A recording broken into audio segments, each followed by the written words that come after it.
எல்லோருக்கும் விநாயகர் சதுர்த்தி நல்வாழ்த்துக்கள். நான் இப்போ முதல்ல பிள்ளையார் எப்படி பிறந்தாருன்னு சொல்ல போகிறேன். பார்வதி தேவி குளிக்க போகும்போது பாதுகாப்புக்கு யாருமே இல்லை.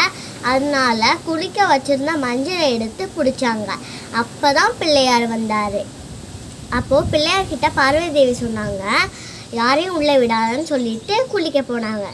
அப்புறம் உடனே சிவன் வந்தார். ஆனால் பிள்ளையார் உள்ள சிவனை விடலை.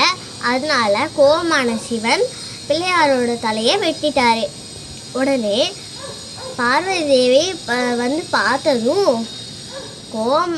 கோபமாக பத்ரகாளியாக மாறி எல்லாரையும் அழிச்சிட்டாங்க.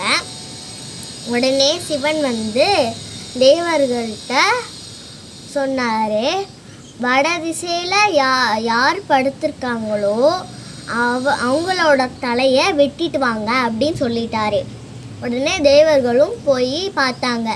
அந்த வடக்கு திசையில் யானை படுத்திருந்துச்சு. அந்த யானையோட தலையை வெட்டிட்டு கொண்டு வந்தாங்க. உடனே சிவன் பிள்ளையாரோட தலையில் பொருத்தி வச்சார். உடனே சிவன் பிள்ளையாருக்கு கணேசன் அப்படின்னு ஒரு பேர் வச்சார். இப்படிதான் பிள்ளையார் பிறந்தாரு. இப்போ நான் தந்தத்தை பற்றி சொல்ல போகிறேன். வியாசர் அப்படின்ற ஒரு முனிவர் மகாபாரதத்தை சொல்ல பிள்ளையார் வந்து எழுதிட்டு இருந்தார். ஒரு சமயத்தில் பேனாமை வந்து காலி ஆயிடுச்சு.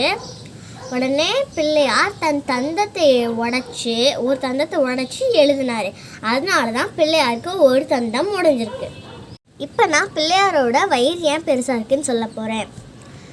பூமி எல்லா அண்ட சராசரங்களையும் அடங்கியிருக்கு. அதே மாதிரி தான் பிள்ளையாரோட வயிறும். அந்த அண்ட சராசரங்கள் எல்லாமே பிள்ளையார் வயிற்றுக்குள்ளே அடங்கியிருக்கு. அதனால தான் பிள்ளையாரோட வயிறு பெருசாக இருக்குது. இப்போது எலி ஏன் பிள்ளையாரோட வாகனமாக ஆச்சுன்னு பார்க்க போகலாம். கரிஞ்சான் அப்படின்ற ஒரு இசைக்கடவுள் வாமதேவா அப்படின்ற ஒரு முனிவரை மிதிச்சார்.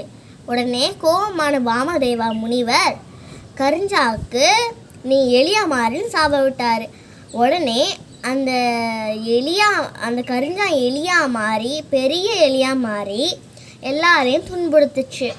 உடனே அதை பார்த்த விநாயகர் தன் பக்கம் இழுத்தார். உடனே கரிஞ்சான் மன்னிப்பு கேட்டதுனால தன்னோட வாகனமாக வச்சுக்கிட்டாரு. அதுவும் அந்த கரிஞ்சாவோட மறுபெயர் மூஷிகர்.